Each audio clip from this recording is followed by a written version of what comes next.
You do your best to try to keep them out of the game. Yes. Great. Any other questions? I haven't heard it addressed yet, but we're having to deal with the GDPR issues from Trump. How is blockchain help that or not? It's a great question. I'll jump in if it's okay. GDPR and Question? go ahead and let the lady repeat the question.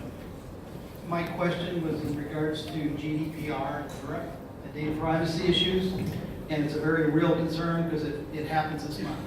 Yes, it is. It's a big deal. You know, Facebook got slammed with some of their data privacy issues recently, and they're also looking at blockchain solution for this.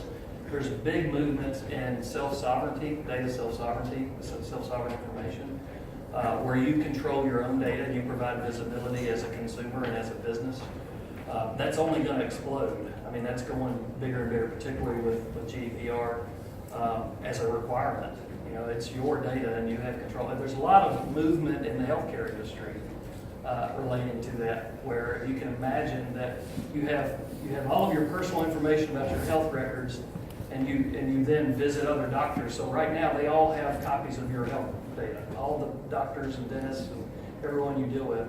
But the future will be you have control of your own data and you can provide visibility, and the keys are in your hands. So I guess to answer the question, there is a lot going on in that area, both in social media, but in trading and in these systems that we're talking about here.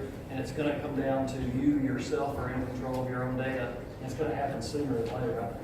Yeah, so our platform has the ability to have private channels to where, you know, the data exposed, the certain data that is agreed upon is exposed to the world, and certain data belongs to you or specific individual actors that you involve. So when we get into overall privacy, you have the assurance that you know that even if some of the data that other people give to the public you don't want to, you have complete and total control over that data. Just because it's on a distributed ledger doesn't mean the whole world sees it. Right. And our technology is very, very specific in knowing that you have control over the information that you want to keep. We're trying to go to a very, very clear picture of what's going on in the overall industry, but at the same time, we know that sometimes you don't want people to know exactly what you're doing, and you have that absolute control within a platform. So I think whether it's blockchain or just in general, this sort of with great power comes great responsibility. I mean, we used to entrust these types of information to big institutions, and now we are rapidly moving into a future, if not starting here, where we are going to control our own information and have to understand how to make it public, how not to make it public. Malcolm Gladwell gives a great talk where he talks about the great security breaches of the past, where it was some high-level spy at an agency that was turned and then ended up giving up state secrets.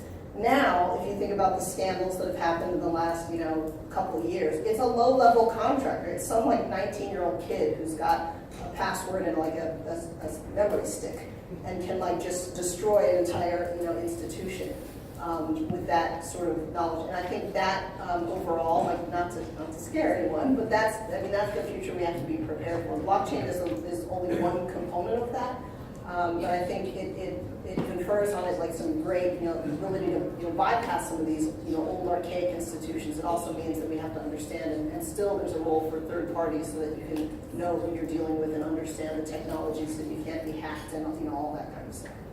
Just to add something on this technology that you're seeing here, and it has a lot of sophistication around it. You're talking about cryptography and blockchain and synchronization, all these buzzwords that may have you a little confused. But going back to the internet days, and all of you go online and you buy stuff from Amazon probably, and you're using all of these different techniques and protocols that have funny names that you don't even know you're using. You go online to the browser and you see the little green padlock and you know everything's safe and you can go and buy. You can do what you need to do. My point being is this technology is exciting right now, and we're all talking about the bits and the bytes and the weeds, and we're doing this in a lot of sessions out there, but the complexity is going to be hidden from you. It'll be masked from you as businesses, it'll be masked from you from a consumer standpoint, and if it's not architected correctly. So although this is all exciting to hear about how the cryptography works and how the synchronization, the business software will be something that's very friendly and natural to you going forward. If you just like the technology, it's fun to explore it, but it will be something that's totally abstracted, the complexity will. Well, we're over time, so, but thank you all very much for listening, and it was a great panel. Thank you so much. Thank you. Let me tell you this. Okay.